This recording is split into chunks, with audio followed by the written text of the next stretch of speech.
우리 주제표 또 성령 캠페인 같이 읽겠습니다. 성령의 능력으로 부흥하는 교회, 성령과 진리로 예배하겠습니다. 성령의 열매로 사랑하고 섬기겠습니다. 성령의 능력으로 복음을 전하겠습니다. 아멘. 우리 묵상 말씀 누가복음 4장 18절 19절 세 번 같이 하겠습니다. 주의 성령이 내게 임하셨으니 이는 가난한 자에게 복음을 전하게 하시려고 내게 기름을 부으시고 나를 보내사 포로된 자에게 자유를, 눈먼 자에게 다시 보게 함을 전파하며 눌린 자를 자유롭게 하고 주의 은혜의 해를 전파하게 하려 하심이라 하였더라. 주의 성령이 내게 임하셨으니 이는 가난한 자에게 복음을 전하게 하시려고 내게 기름을 부으시고 나를 보내사 포로된 자에게 자유를, 눈먼 자에게 다시 보게 함을 전파하며 눌린 자를 자유롭게 하고 주의 은혜의 해를 전파하게 하려 하심이라 하였더라. 주의 성령이 내게 임하셨으니 이는 가난한 자에게 복음을 전하게 하시려고 내게 기름을 부으시고 나를 보내사 포로된 자에게 자유를, 눈먼 자에게 다시 보게 함을 전파하며 눌린 자를 자유롭게 하고 주의 은혜의 해를 전파하게 하려 하심이라 하였더라. 아멘. 하나님께서 오늘 우리에게 주시는 말씀은 여호수아 6장 8절에서 27절까지의 말씀입니다. 자, 오늘 본문을 통해서 절대 순종이라는 제목으로 우리 말씀의 은혜를 같이 나누겠습니다. 여러분, 하나님께서는 순종을 원하십니다. 자, 믿음은 순종입니다. 자, 그런데 최선을 다하는 것, 나름대로 최선을 다하는 것은 순종이 아닙니다. 하나님이 원하시는 순종은 100%의 순종입니다. 사울왕의 경우를 보면 사울왕이 나름대로 최선을 다했지만은 하나님은 그것을 불순종이라고 말씀하셨어요. 블레셋 군대와의 전쟁을 앞두고서 사무엘은 사울왕에게 7일 동안 기다리라 그랬습니다. 왕이 된 지 얼마 안 됐을 때입니다. 자, 그러나 시간이 되었어도 사무엘은 나타나지 않았고 마음이 급해진 사울왕은 자신이 제사를 주관해 버렸습니다. 그러고 나니까 사무엘이 나타났어요. 왜 이랬느냐? 이유가 다 있습니다. 지금 전쟁을 앞두고 있고 적들은 앞에 있고 본인도 믿음은 있고 하나님 앞에 예배는 드려야 되는데 예배는 드리고 하기는 해야겠는데 사무엘을 선지자는 나타나지 않고 지금 상황에서 내가 할 수 있는 최선은 그래도 하나님 앞에 먼저 예배 드리고 그리고 전쟁에 나가는 것이다. 나는 이렇게 판단해서 이렇게 했다. 이렇게 얘기를 했어요. 결국 이것이 그의 인생을 망가지게 만드는, 하나님께서 그를 버리게 만드는 그런 첫 단추가 됩니다. 뒤에 가서 보면은 사울은 그의 인생이 망가지고 악한 영에 시달리고 다윗에 대한 질투심과 살의, 죽이고자 하는 그런 마음, 그런 악한 영에 갇혀 살았습니다. 그리고서는 최종적으로는 블레셋과의 전쟁에서 비참한 최후를 맞이하게 됩니다. 자, 사울왕이 아주 원래는 순수하고 겸손한 그런 청년이었는데 왕이 되고 시간이 지나면서는 손에 권력이 생기고 또 왕의 자리에 오르니까 어느 순간 교만해졌습니다. 그리고 리더의 자리에 있을 때에 하나님의 말씀에 절대 순종한 게 아니라 자기가 생각할 때 나름대로 최선을 다했다. 그러나 그것은 순종이 아니고 불순종이었습니다. 그래서 하나님은 그를 버리고 다윗을 선택하게 된 것입니다. 다윗은 절대 순종했습니다. 우리가 다윗 왕에 대한 이야기를 여러분도 많이 들으셨지만은 다윗은 자신을 죽이려고 쫓아다니는 사울 왕을 2번이나 죽일 수도 있었습니다. 죽여도 될 만큼 나름대로의 정당성을 갖고 있었지만은 절대로 자기의 손으로 사울왕을 죽이지 않았습니다. 왜냐하면 사울왕이 지금 제정신도 아니고 온전한 사람도 아니고 좋은 상황도 아닌데 그래도 하나님께서 기름 부어 세운 왕이기 때문에 자신의 손으로는 건드리지 않는다는 거예요. 그것은 사울왕에 대한 예의가 아닙니다. 하나님께 대한 믿음이에요. 사람을 바라보고 사람을 대하는데도 하나님을 향한 믿음으로 하는 겁니다. 여러분, 그게 순종이에요. 오늘 본문은 여호수아와 이스라엘의 여리고성 정복기를 다루고 있습니다. 여기 안에서 우리에게 시사하는 바를 여러분 잘 묵상할 수 있기를 바랍니다. 자, 여호수아와 백성이 하나님 명하신 대로 순종을 합니다. 제사장 7은 7 양각 나팔을 잡고서 또 여호와 앞에서 나아가며 나팔을 불고 여호와의 언약궤는 그 뒤를 따라갑니다. 여호와 앞에 섰다. 그 말은 무슨 얘기냐면 언약궤 앞에 섰다라는 얘기예요. 그러니까 언약궤에 하나님이 임재하시고 하나님이 언약궤 안에 함께 하시기 때문에 그 언약궤 앞에서 제사장들이 양각 나팔을 불면서 앞장서는 겁니다. 그리고 무장한 자들이 나팔 부는 제사장들 앞에서 행진하고 그 다음에 궤 뒤에서 후군, 뒤에서 다른 병사들은 뒤에서 따라옵니다. 자, 그러니까 이것이 보면은 왕의 행차예요. 왕이신 여호와 하나님이 지금 행진을 하는 겁니다. 이때 여호수아가 백성에게 명령을 했습니다. 너희는 외치지 말며 너희 음성을 들리게 하지 말며 너희 입에서 아무 말도 내지 말라.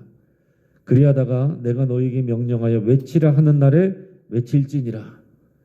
자, 여리고성을 한 바퀴 삥 도는데 침묵하라는 얘기예요. 아무 소리도 내지 말라. 그렇게 하루에 한 번 여리고성을 돌고서 자기 진영으로 돌아와서 쉽니다. 그리고 다음날 같은 일을 반복합니다. 6일 동안을 그렇게 합니다. 자, 여기서 중요한 것은 뭐냐면은 백성들이 그대로 순종했다 하는 사실이에요. 이게 작은 일 같지만은 다음의 생각과 말과 행동을 하게 되었다면 그건 불순종입니다. 근데 그런 불순종의 일이 없었다는 거예요. 예를 들면 어떤 것이었냐면은 에이 뭐 이렇게까지 해야 하나? 에이 뭐 이렇게까지 해야 되나? 이게 뭐라고? 에이 그렇게 안 해도 돼. 아유 이만큼 했으면 됐지 뭐. 이게 대체 뭐 하는 거야? 이런다고 여리고성이 무너진다는 게 합리적으로 말이 돼? 이런 말을 하고 이런 생각을 하고 이런 행동을 하면 그건 불순종입니다. 자, 순종은 이해되지 않는 하나님의 말씀과 약속을 아이처럼 그대로 믿고 실천하는 것. 여러분 이게 순종입니다. 그래서 여러분 생각이 많아질수록 깨가 많아질수록 순종을 못합니다. 세상에서 경험이 많아질수록 교회 생활에서도 경험이 많아질수록 순종하기가 어려워져요. 아유 그렇게 안 해도 돼. 다 해봤어. 그러면서부터 넘어지는 거예요. 99% 최선을 다하는 것이 아니라 100%를 실천하는 것이 순종입니다. 여리고성을 한 바퀴 돌 때 여호수아가 침묵하라, 말하지 말아라. 이유 달지 않고 그렇게 침묵을 하는 겁니다. 그게 순종이에요. 여호수아도 그대로 순종했고 또 그 이스라엘 백성 또 군사로 나와 있는 모든 그 사람들도 그대로 순종을 했습니다. 자, 이 여리고 전쟁의 관건은 믿음의 순종에 달려 있어요. 군사력으로 하는 전쟁이 아닙니다. 하나님께서 하시는 하나님의 전쟁이고 하나님의 행하시는 역사를 이루려면 하나님의 말씀에 그대로 순종하는 백성이 있어야 되는 거죠. 여기에서 여호수아와 그의 백성들이 절대적으로 순종했다. 그게 너무나도 중요한 일입니다. 자, 순종을 여러분께서 그래서 마음에 기억해 놓으시고 마음에 새기시길 바랍니다. 이 전쟁을 통해서 우리가 또 생각해야 되는 것은 두 번째로 진멸이에요. 진멸. 일곱째 날에는 여리고성을 7번 돕니다. 그리고 제사장들이 나팔을 불 때에 백성들은 크게 외칩니다. 그랬더니 정말로 하나님의 말씀대로 여리고성의 성벽이 무너져 내렸습니다. 이것은 사람의 일이 아니고 하나님의 일이죠. 이것은 이성적으로, 합리적으로, 과학적으로 해석이 될 수 있는 부분이 아닙니다. 이것을 가지고 어떤 과학적인 방식으로 해석을 하려고 그런다. 그것은 사실 뭐 별로 의미 없는 일입니다. 이것은 하나님의 일이고 영적인 일이기 때문에 그것은 이성적이고 합리적인 방법으로, 과학적인 방법으로 해석이 될 수 있는 부분이 아니에요. 하나님의 일이고 놀라운 일이고 영적인 일인데 실제로 그 일이 일어났어요. 이때에 행할 일들을 여호수아가 백성들에게 당부를 했습니다. 첫째는 뭐냐면 기생 라합과 그 집에 동거하는 모든 자는 살려줘라 약속을 했기 때문에 그들이 우리의 정탐꾼을 살려주고 약속을 했기 때문에 그 집에 붉은 줄을 내린 그 집을 보면 그 안에 있는 라합과 그의 집에 있는 모든 사람들은 건드리지 말아라. 자, 두 번째는 뭐냐면 기생 라합과 그 집안 사람들 외에는 여리고성을 진멸해라. 진멸. 진멸은 원어적으로 하면은 히브리어로 헤렘입니다. 헤렘.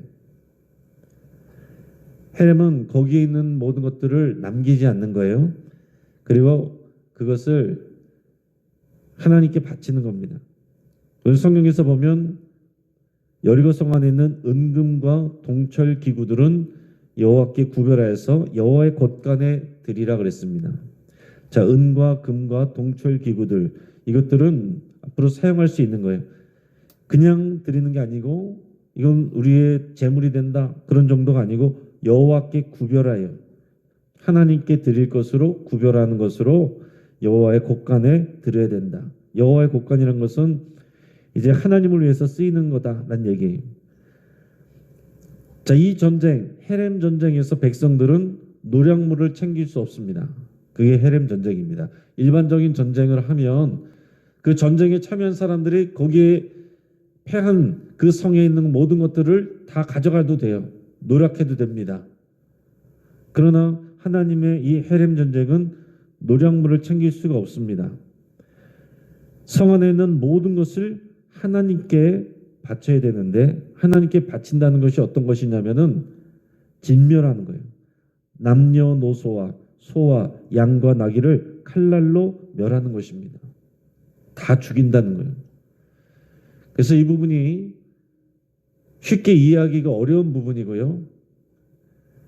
그냥 성경을 읽는 사람들이 시험에 드는 그런 내용들이에요.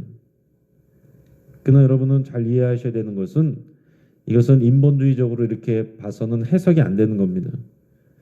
이거는 하나님께서 행하시는 헤렘 전쟁이다. 헤렘 전쟁이라는 것은 진멸하여 하나님께 바치는 것인데 이것은 하나님의 심판입니다. 자, 지금 멀쩡하게 잘 살고 있는 여리고성을 가서 파괴하고 노력하고 그들을 죽이고 학살하고 그런 전쟁이 아니다라는 거예요. 그들의 죄를 통해서 여리고성에 있는 그들의 죄, 그들의 우상숭배, 그들의 음란을 하나님께서 심판하시는 전쟁입니다. 지금 이스라엘은 하나님의 심판의 도구로 쓰임받는 거예요. 그러니까 이것을 인본주의적으로 휴머니즘적으로 거기 있는 사람들의 생명은 아까운 것 아니냐 이런 차원으로 해석하고 들어가면은 말씀이 제대로 읽혀지는 게 아닙니다. 이것은 헤렘 전쟁이고 진멸하는 전쟁이고 하나님의 심판이다. 이것을 우리가 생각을 해야 됩니다. 모두가 진멸 대상이지만 그 가운데서 믿음으로 반응한 라합과 그의 집은 구원을 받습니다. 이게 여러분 우리의 영적인 구원과 똑같은 거예요. 자, 우리는 특별나서 구원받은 게 아닙니다.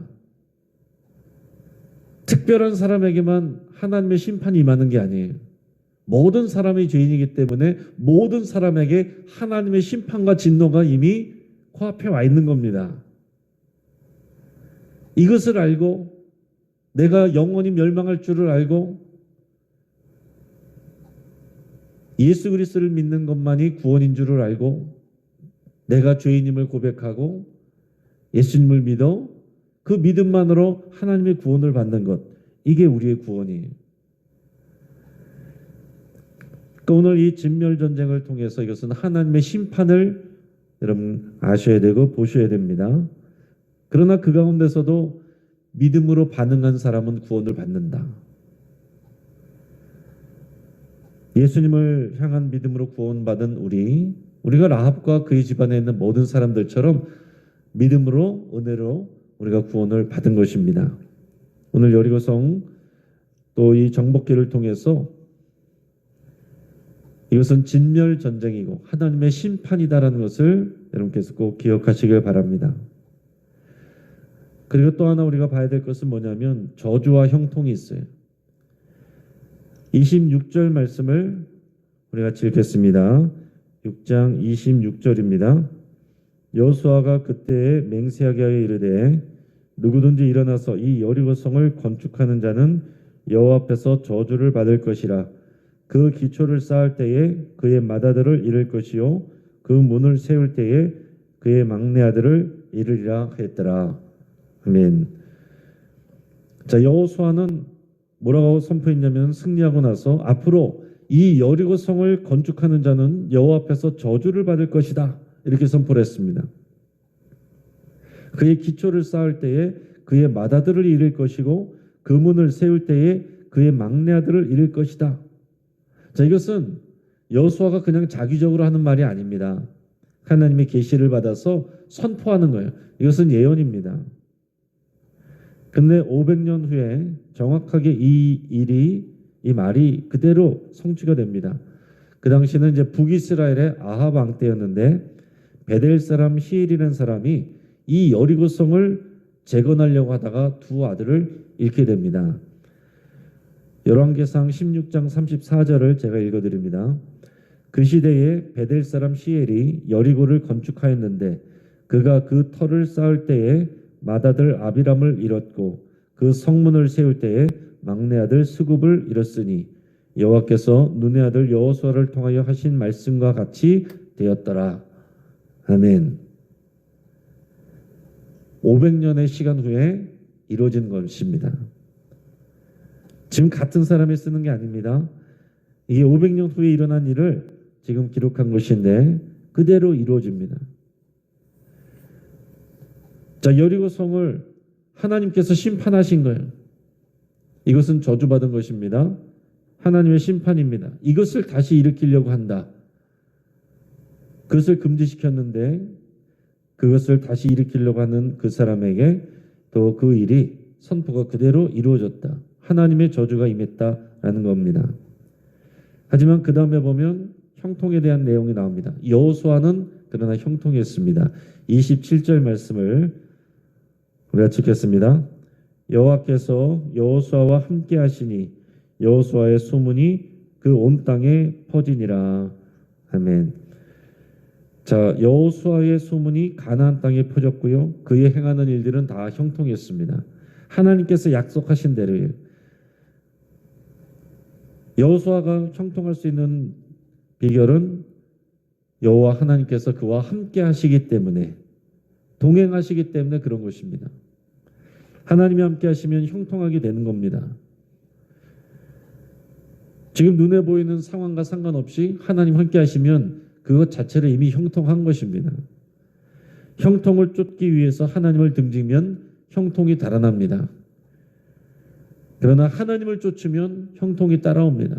이게 영적인 원리예요. 하나님은 순종하는 자와 함께 하십니다. 결국 하나님의 말씀에 순종하는 자가 형통하게 됩니다. 절대 순종으로 하나님과 동행하며 형통한 자가 되시기를 주의 이름으로 축복합니다. 같이 한번 기도하겠습니다.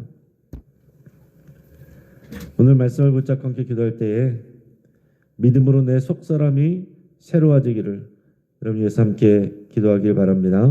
우리가 믿음으로 구원받고 우리는 겉사람은 죽었고 속사람으로 사는 사람들인데 어느 순간 우리가 살아갈 때 우리 속사람이 겉사람으로 살아가는 우리의 모습이 될 수가 있습니다.